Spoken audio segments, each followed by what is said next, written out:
As someone who has been playing video games for over 3 decades, for my money there is no series that better embodies the best of the medium than Zelda. For over 35 years, this series has churned out hit after hit after hit without any signs of slowing down. But while many Zelda games are masterpieces, I think it's fair to examine where each one missed the mark. So without further ado, let's start with the most recent title and see the lone shortcoming of Tears of the Kingdom. Many are calling Tears of the Kingdom the greatest Zelda game of all time, and I'm hard-pressed to disagree. Between its exploration of a massive world, insanely fun building mechanics, beautiful graphics, and highly refined gameplay mechanics, it's truly the game of a generation. But one single part of this game makes me scratch my head, and that is the depths. While I love the aesthetic of the depths and highly enjoy the immense challenge it offers, simply put, I think it's way too big. While the overworld is a beautiful and intricate environment that is a delight to explore, the depths are mostly barren, and if you want to increase the range of any of your vehicles, you're going to have to go down there and spend hours mining Zonite. While I loved my first few hours in the depths, once the novelty wore off, it got tedious very quickly. I think the developers would have been better served by making each region of the game have a depths dungeon that rewarded the player with an increase to their battery power. Each dungeon could be unique while being streamlined, so you didn't have to spend hours wandering through the dark to mine rocks.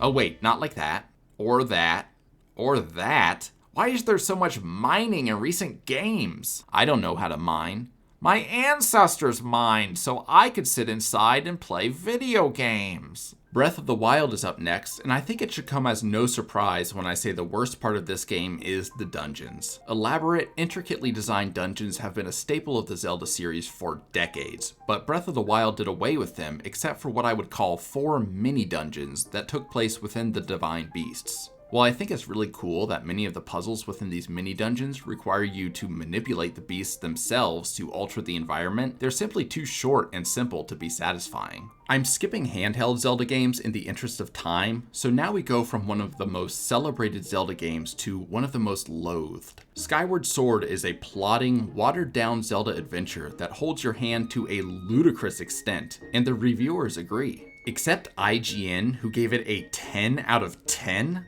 What the fuck?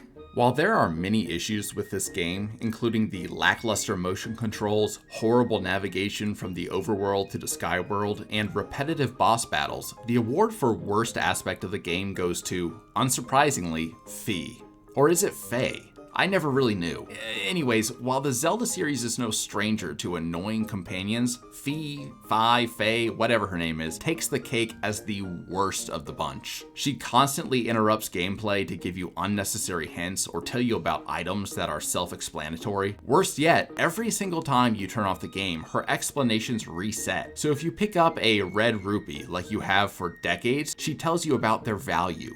Then, if you turn off the game for the night and pick it back up in the morning and pick up another red rupee, she stops the game again to tell you about it. It's no surprise when this game came out that Fee basically became a meme and was hated by the whole community. Did you know your sword can be used to attack? I figured that one out, yeah. Twilight Princess is a bit of a black sheep when it comes to modern Zelda games, and I think in general it gets put down unfairly. By and large, the game is a lot of fun, with fantastic dungeons, an amazing story, and a dark atmosphere that is really cool. But unfortunately, Twilight Princess suffers from boring slowdowns in the form of the wolf sections. There are several points in the game where Link is forced to be transformed into a wolf and collect light essences before he can explore a new area. During these sections, you wander around in darkness, fighting the same exact enemies over and over again until the game lets you progress. Hey, wait a minute. It's kind of like the depths in Tears of the Kingdom. Nintendo, when you're in doubt, don't put us in the dark and make us collect stuff, okay? While the art style was immediately met with ridicule, once Wind Waker released, it established its unique style as a benefit rather than a detriment.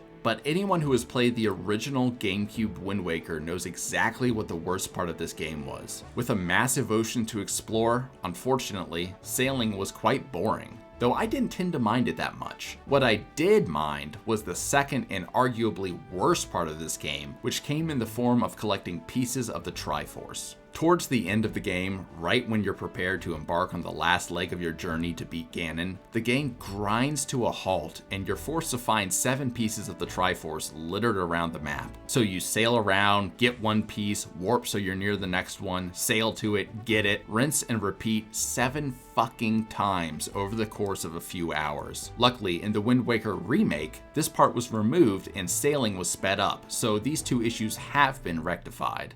I've beaten Majora's Mask about half a dozen times and find myself going back to it every 5 or 6 years. Its mature and somber tone was an abrupt alteration to the previously whimsical series, and the Groundhog's Day-like 3-day cycle is something I have never seen repeated quite so well in any other game. But sadly, I think what makes this game so unique and special is also one of its biggest issues. For those that have beaten Majora's Mask multiple times, the 3-day cycle is really no big deal. It's a known quantity that you can plan around in order to achieve the goal of the quest. You can even spend weeks ignoring your wife and child to make a spreadsheet around every event in the game to have a perfect 3-day cycle. But for new players, the 3-day cycle is absolutely brutal. The fact that you can make significant progress in the game and have it all wiped out by the reset of the 3-day cycle means new players without a walkthrough are going to be forced to do many tasks over and over again. I can't imagine Majora's Mask without the 3-day cycle, but there's no denying that for novice players, it's a massive challenge that will lead to frustration and agony. With Ocarina of Time, do you really have to wonder what I'm going to say here? This game is near flawless, and at the time, it rocked the gaming world with its scope, scale, and ambition.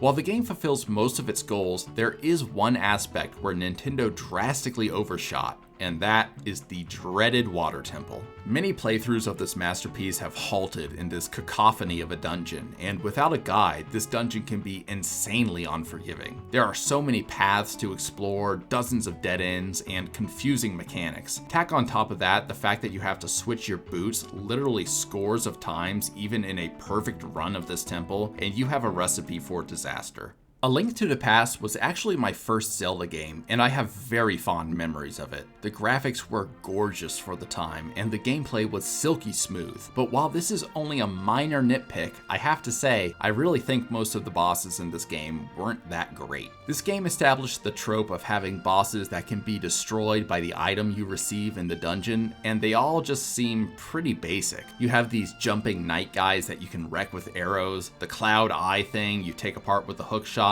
and don't get me started on this fucking thing. While the game pushed the series forward immensely, I feel like having the bosses all be defeated easily by their dungeon item made things a little too straightforward. Zelda 2: The Adventure of Link has a lot of flaws to it, and is considered by many to be the weakest mainline Zelda game. It may actually be easier to list what this game does right, but if I have to choose one thing it does horribly wrong, I'm going to go with the exploration and guidance. Between vague hints and translation errors, it's quite hard to figure out exactly where you should go and what you should do. Add to that an overworld map that is quite ugly, and you're probably better off going online to find a walkthrough for this one. Or you could get a strategy guide from today's video sponsor, Prima Strategy Guides. Use code PancakeSean to get 10% off your next strategy guide. You can find them at your local Blockbuster or Circuit City. Okay, I said it. Do I get money now? What's that? Prima has been bankrupt since 2018? Oh my god. Oh. Lastly, we come to the first entry in the series, 1987's The Legend of Zelda. Smarter people than me have extolled the virtue of this groundbreaking title, but for the sake of this list, I think the worst part of this game are the secrets. Like any Zelda game after it, in order to succeed, you need to find key items, pieces of heart, and plenty of quality equipment on your adventure. But some of this is locked away in locations that are extremely hard to find. Caves can be found by detonating bombs on rocks, certain bushes can be burned to reveal stairs, but these secrets are not marked in any way, meaning you pretty much have to rely on either blind luck or brute force to discover them. This is likely due to the technical limitations of the era. However, for first-time players, these secrets that were keys to success were often overlooked. So what do you think? What Zelda games do you like, and what issues do you have with them? I would love to hear your thoughts in the comments because I love the little community that's being developed around my videos. Oftentimes when I read your comments, I get new insights, and I just love the discussion that happens organically there. If you like this content, feel free to subscribe, and I should have another video in maybe about a month or a little less. Thanks guys, bye.